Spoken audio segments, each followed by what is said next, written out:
안녕하세요. 오늘은 겨울에 다육이 물 주는 방법에 대한 이야기를 해볼까 합니다. 많은 분들이 물 주기에 대해서 잘 알고 계실 겁니다. 그러나 겨울이 오면 조금씩 어려움을 느낄 수 있을 그런 계절이기도 합니다. 저 같은 경우도 겨울에 참 물 주는 게 참 부담스럽습니다. 여름만큼 부담스럽지는 않지만 그래도 겨울에 뿌리가 움직이지 않는 그런 다육이들한테 물을 한번 잘못 주었다가 냉해를 입거나 아니면 뿌리가 썩어가지고 문제가 되는 경우가 많았기 때문에 이 다육이 겨울철 물주기는 생각보다 좀 신경을 써서 물을 줘야 되고, 물 주는 시기, 그는 물 주는 시간대, 그리고 언제 물을 줘야지만 다육이가 건강하게 자리를 잡을 수 있는지에 대한 전반적인 이야기를 오늘 해볼까 합니다. 다육이 키우는 거는 결과적으로 햇살과 물주기 그리고 분갈이 세 가지만 잘 해주면 다육이는 건강하게 오랫동안 성장을 시킬 수 있습니다. 지금 제 다육이들 같은 경우는 요즘 새로 들인 다육이들이 그렇게 많지는 않습니다. 그만큼 생명력이 길어가지고 아주 오랫동안 키울 수 있는 그런 식물이라서 거의 친구와 같은, 우리 어떤 다육이 같은 경우는 아들이랑 거의 같은 나이가 될 정도로 아주 오랫동안 성장을 하고 있는 그런 다육이도 있습니다.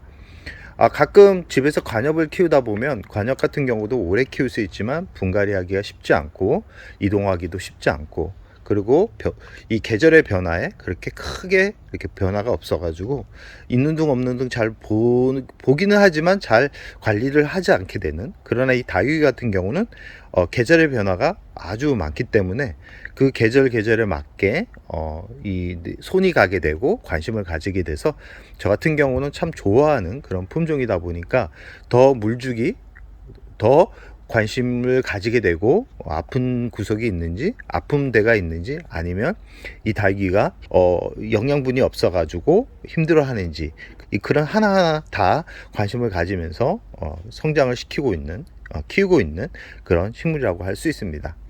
그러나 다육이를 키우다 보면 꼭 힘든 시기가 있습니다. 여름, 겨울인데요. 그러나 겨울 같은 경우는 아까도 말씀드렸듯이 햇살과 물, 이 두 가지만 있으면 됩니다. 보통 겨울에 햇살이 많이 부족한 공간들이 많습니다. 그러나 다육이들 같은 경우는 일반적으로 햇살이 있어야지만 예쁘게 성장시킬 수 있는 그런 다육이기 때문에 집에서 키울 때는 최대한 겨울에는 이 햇살이 좋은 곳에 위치를 시켜주는 게 좋습니다. 다육이 같은 경우는 잎을 크게 만들기 위해서는 너무 강한 햇살이 좋은 건 아닙니다. 보통 간접광에서 다육이들이 잎이 커지고 더 풍성해지는 그런 특징이 있는데, 다육이를 작고 예쁘게 키우고 싶다 그러면 최대한 햇살을 많이 보여주셔야 됩니다. 그래야지만 잎이 동글동글해지면서 색의 변화, 그리고 예쁜 단단한 그런 모양을 만들 수 있습니다. 그러나 겨울철 같은 경우는 예외입니다. 겨울철 같은 경우는 최대한 햇살이 좋은 곳에 이 다육이를 유치하는 게 좋고요. 그렇다고 이 햇살이 없는 곳에서 이 다육이를 키울 수는 없는 것은 아닙니다. 저 같은 경우도 저희 집이 동양집인데 동양집에서 다육이를 못 키웠던 건 아닙니다. 양이 많아서 이 다육이를 키핑동에 옮긴 거지, 이 햇살이 들지 않아서 못 키울 정도의 환경이라서 이 다육이를 옮긴 건 아닙니다. 집에 있을 때도 이 멀로나 아니면 라울인제, 아니면 이 라울 같은 경우, 그 다음에 후레뉴,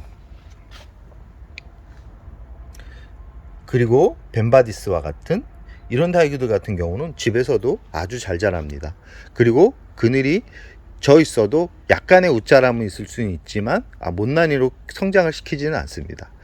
이 햇살이 부족하면 다 다육이들이 못나진다라고 생각하시는 분들도 있는데요. 물주기만 잘 조절한다 그러면 그렇게 또 못난이가 되는 것까지 가지는 않습니다. 그래서 제가 오늘 알려드리는 겨울철 물주기만큼은 잘 기억해 놓으셨다가 겨울 3달 정도를 잘 버티시기 바랍니다. 이 겨울철 물주기는 보통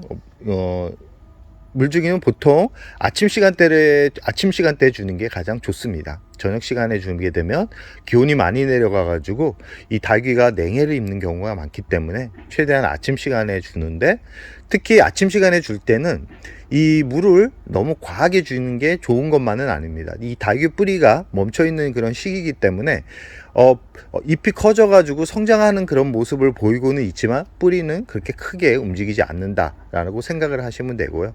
이 수돗물을 바로 받아 가지고 주기보다는 하루 정도 받았다가 주는 주는 게 좋습니다. 너무 차가운 물이 들어가게 되면 갑자기 이 뿌리에 문제가 생기는 경우가 종종 있었습니다. 저 같은 경우도 종종 이렇게 그런 모습을 보게 되는 경우가 많았기 때문에 저 같은 경우는 보통 이 커다란 양동이에 물을 받아놓고 이 화장실에 둡니다. 화장실에 두었다가 하루 정도 있는 상태에 두었다가 그 물을 주곤 하는데요. 가끔 이 수도가에서 그냥 주는 분들이 있는데 이 물을 차가운 물이 바로 들어가게 되면 다육이는 꼭 문제가 생깁니다.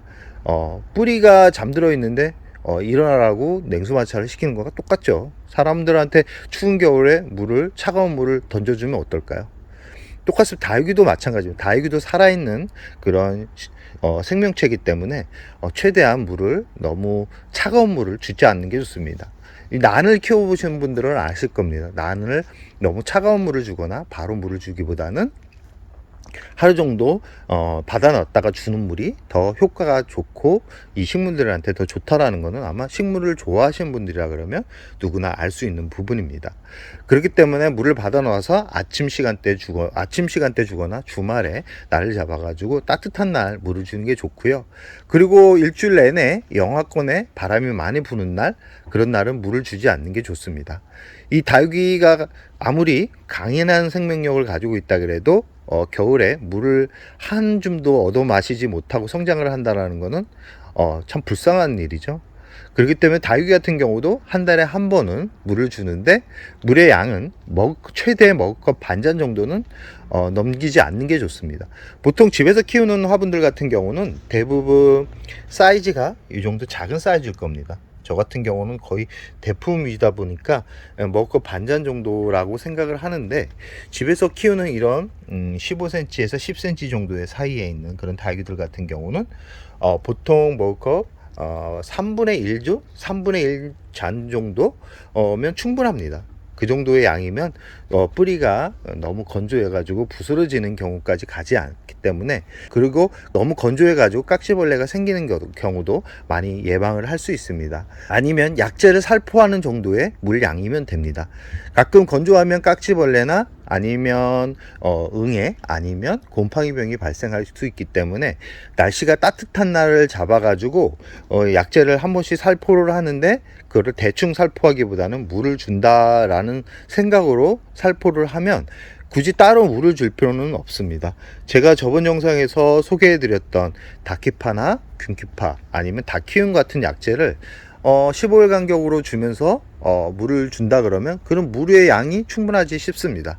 너무 이 물을 줘야지 라는 생각으로 물을 과하게 주기보다는 그렇게 약을 칠 때 물 주는 용도로 이렇게 사용해도 된다라는 말씀을 드리고 싶습니다.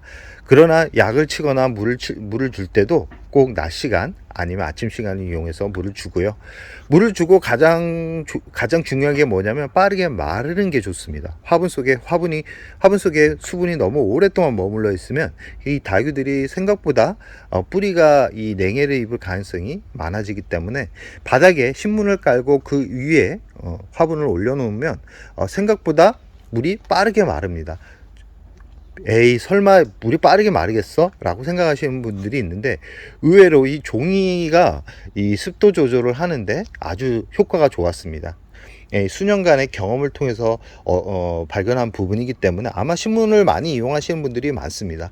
덮어주거나 아니면 물을 습도 조절을 할 때 바닥에 깔아가지고 이 냉기를 올라오는 것을 예방할 수도 있지만 습기를 최대한 빠르게 조절할 수 있는 그런 훌륭한 아이템이다 라고 생각을 하시면 됩니다. 그래서 물을 주고 나서 바닥에 신문 위에 화분을 올려놓았다가 다이 위에 올려놓는 것도 좋다라는 말씀을 드리고 싶습니다. 다육이 물주기는 이렇게 간단한 것 같습니다. 이 말로 들으면 간단한 것 같은데 내가 실제로 해보면 생각보다 손이 많이 가는 그런 다육이고요. 이 분갈이를 하는 다육이들이 있을 겁니다. 종종 겨울을 분갈이를 좋아하시는 분들이 있는데, 분갈이를 하고 나서는 최소 일주일 이상은 지난 다음에 물을 줘야지만 이 다육이들이 건강하게 자리를 잡을 수 있습니다. 바로 물 주는 다육이 같은 경우는 겨울에 성장하는 다육인데, 파키피던 같은 경우도 뿌리를 많이 손댔다 그러면 물을 바로 주기보다는 일주일 정도 지나서 물을 주는 게 좋다라는 말씀을 드리고 싶습니다. 이 다육이 물주기, 그리고 마지막으로 하고 싶은 말은 뭐냐면 겨울에는 닭위를 성장을 시키는 그런 계절이 아닙니다. 자꾸 닭위를 겨울에 성장시키려고 하시는 분들이 있어가지고 영양제와 물을 많이 주시는 분들이 있는데, 이 겨울에는 성장을 하기보다는 닭위들이 약간씩 잠에 들어가는 그런 시기이기 때문에 최대한 닭위들이 이 좀 쉴 수 있게 환경을 만들어 주는 게 좋기 때문에 과한 물주기보다는 좀 힘들어하는 닭위 위주로 살짝 물을 주면서 뿌리가 고사되는 경우를 예방하는 정도에서 멈춰야지만 닭위들이 봄에 폭풍 성장을 한다라는 말씀을 드리고 싶습니다. 오늘은 닭이 겨울철 물주기에 대한 이야기를 해봤습니다.